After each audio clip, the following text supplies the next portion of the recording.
most of the people are out there going to make the same waiver claims I did. So my plan exactly is get rid of Coleman and pick up Bernard and get rid of Penny and pick up Hollywood Brown. Did you say get rid of Penny? Rashad Penny. He ain't going to do shit. Oh, wow. I'd get rid of Penny before I got rid of Coleman, to be honest. Coleman's out. Yeah. Coleman's out. Yeah, it was only 3 to 4 weeks, dude. Yeah, 3 to 4 he'll be weeks back in. Dude, I need a goddamn running back now. Oh, Jay, listen to this. D asked me for advice on his lineup, and we're playing. I didn't know we were playing. He's like, oh, you should put he really Singletary do that? in? I said, no, how about you literally set your team on fire? Well, I don't think you're going to win if you're counting on freaking Cam Newton. I told you want to trade for quarterback yet? Yeah, Cam is not the answer, dude. Listen, there may or may not be moves being made, whispers in the bushes in the quarterback realm. Ooh, are you going for Minshew? Don't worry about who I'm going for. Just worry about Hey, well, why don't you... Hey, I shared mine. You better share yours, Commissioner. All right, well, if I'm being totally honest, I mean, as I scour the waiver wire here, there's a few interesting options. Derek Carr is going to be in a high-scoring affair, hopefully, at home against Kansas City, who was just torched by the likes of Gardner Minshew and Nick Foles. So that's an interesting option to me.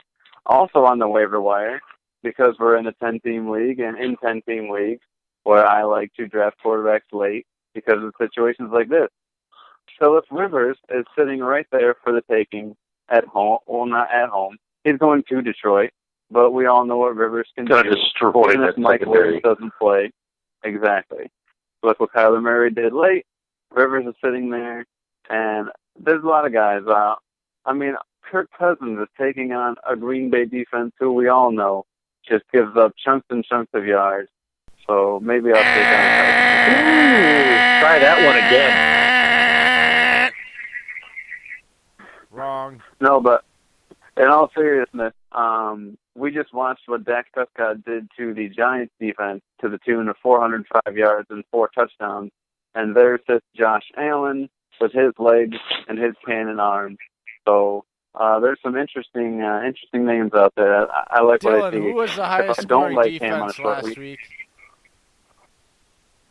Highest scoring defense last week? Well, yeah. Since you asked me, Jay, I guess there is only one option, isn't there? Well, I mean, I'm just curious because of your previous statement. Why don't you just spit it out? Well, are they going to be the highest scoring defense when Dalvin Cook comes to town and Kirk Cousins only throws the ball 10 times? Because then they have the perfect safety tandems to do exactly that, and they also have a linebacker that's better at thumping than coverage. So I think, yeah, they have depth. We just got done talking about this with Andy Herman, buddy. Go ahead. And then if you want to try to pass, they had the worst pass blocking grade in the entire league. So, yeah, good luck. They have weapons. They got lit up against Atlanta's pass rush. That's not that let you get there, buddy. good. This ain't the Packers of old, man. I'm not saying they're going to be the highest scoring every week, but you just threw them under the bus, man. Under the bus. How dare you? Let's not carry on to Lambeau Field. Minute without giving a shout-out to Packers 365, Mr. Ryan Molstead. You are taking on him this week, Jay, in the closest projected matchup of the week.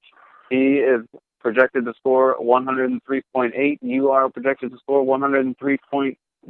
How do you feel about that?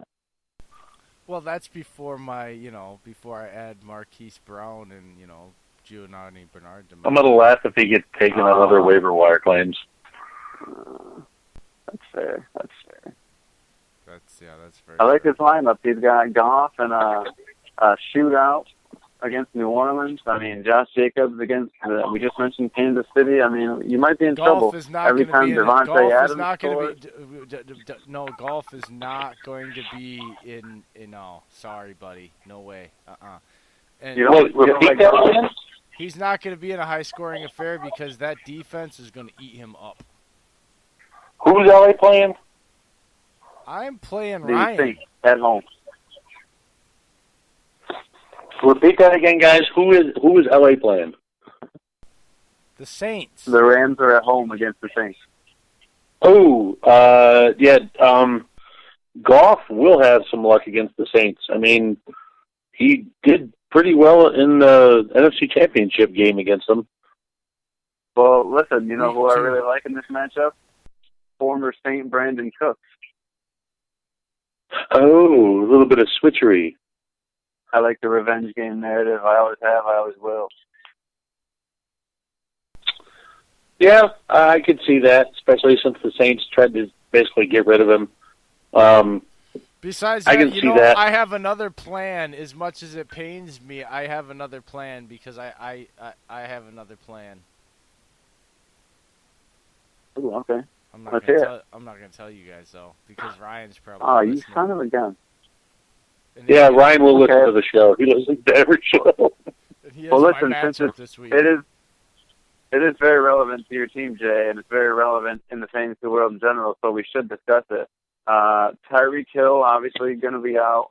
According to a quote from Sammy Watkins, who says he's expecting to have him out 6 to 7 weeks. I mean, I know that's the teammate, not the coach, but not a good outlook there for Hill. How much are you willing to put in? And I know this is tough to tell fellow league mates. How much are you willing to put in for a guy like Mecole Hardman? How much am I willing to put in? What are you talking about? On the waiver wire? Yeah, like is he top of your priority, or you got other guys in mind? Like, would you prefer him or Hollywood Brown? Oh, I'll take Hollywood Brown because Hollywood Brown's the number one right there. He's already his favorite target. We saw that, and he's the deep threat there, and that's what they do. They're going to run the ball and open up the deep threat. Whereas Mecole Hardman, not only is he a rookie, but he obviously isn't going to be. He doesn't have the rapport that Sammy Watkins has, and then there's Travis Kelce on top of that, who didn't even get really going last week. So yeah, Mecole Hardman. I mean, he might be a good player, but like I said, I like receivers that are in their third, fourth, fifth year, not guys in their first or second year. Don't sleep on Mecole Hardman. Yeah, no, but unless they're in a situation, there's extenuating circumstances. Who else is in? Who else can do it in Baltimore? There's nobody else there. So, by default, he's going to get most of the targets, and he's a burner. So it's always going to be downfield because they run the ball a lot, or there's the threat of running the ball. So, all I'm going to say on that is, yes, Marquise Hollywood Brown had a big monster game. So did Lamar Jackson. But, Jay, this was against a very, very, very, very bad Miami team. It's literally bottom of the barrel. Points per reception. There's nobody else there to catch the ball, buddy. Nobody else there to catch the ball. Nobody else.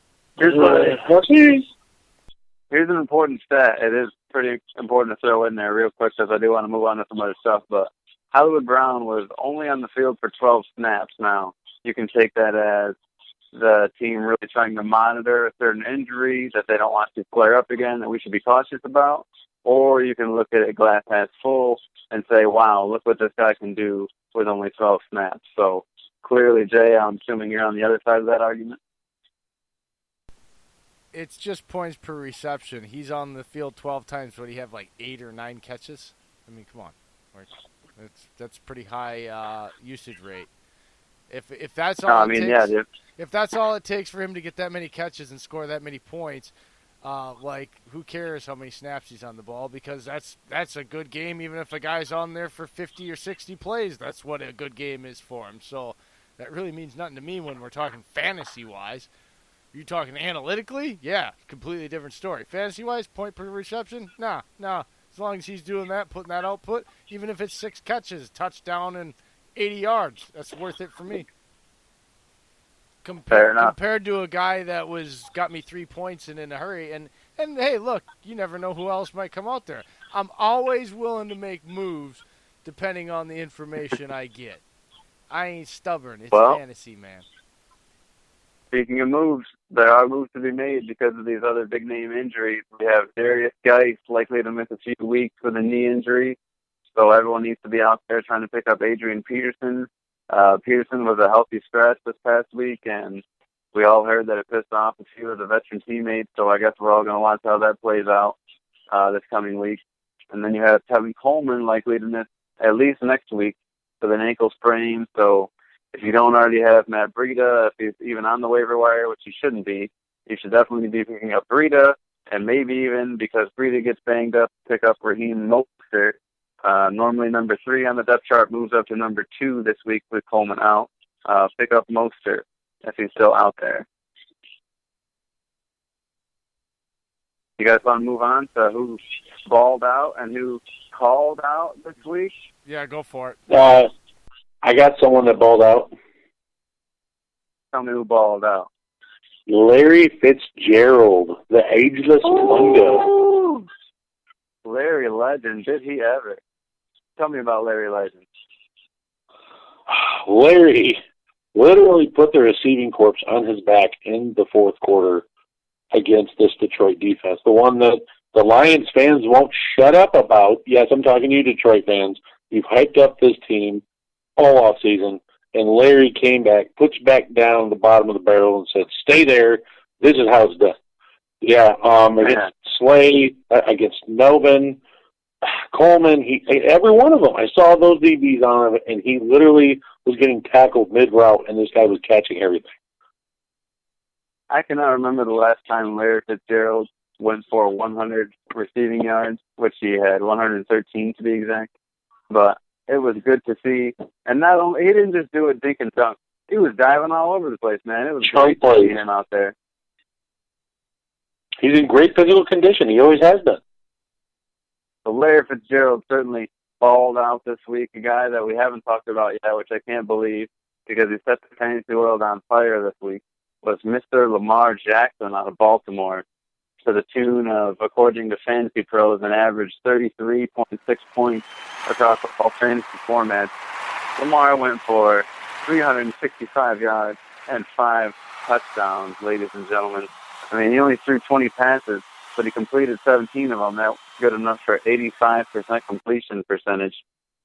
And granted, I know, against a terrible Miami defense, against a week 1, maybe not as prepared as they should have been defense, but Lamar's at home against Arizona next week, so I'm looking for another big week out of Lamar. And then Mr. Dak Prescott, as we mentioned before, throwing for 405 yards, 4 touchdowns, saying, hey, Jerry, I know you opened your checkbook for Zeke. How about you throw some of that Dallas Bones money my way?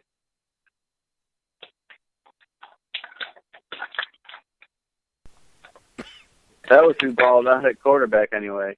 How about Austin Eckler, guys? 33.4 points across all fantasy formats, 12 attempts, only 58 yards, but had a touchdown on the ground. Took 6 catches for 96 yards and 2 touchdowns through the air, 7 targets. Austin Eckler, we knew he was going to do well. Didn't know he was going to do that well week 1. So those of you hoping for Justin Jackson's, type of mini Melvin Gordon situations, it's not happening. Eckler's back to own in L.A., at least as of now. We'll mention certainly at PFG Vibe, Julie's own Marlon Mack, turning 25 carries into 174 yards and a touchdown. I didn't think he would be able to perform that well in a game where nobody really had the Colts being in a running type situation. Certainly thought the Colts were going to have to be throwing a lot coming from behind. And Marlon Mack tears it up to the tune of 174 yards. And then, as far as who balled out as wide receivers go, Sammy Watkins, looking like Clemson Tigers Sammy Watkins, 37.8 points across fantasy formats. Sammy had 11 targets, and that's with Tyreek on the field. 9 catches, 198 yards, and 3 TDs for Sammy Watkins. Just went absolutely crazy. And then the tight end position, you guys are going to love this. TJ Hawkinson, 19.1 points, had 9 targets, which is just stellar, not just for a tight end, and not just for a rookie, but for a rookie tight end in his debut, to get 9 targets, turn 6 catches into 131 yards and a touchdown. TJ Hawkinson balled out.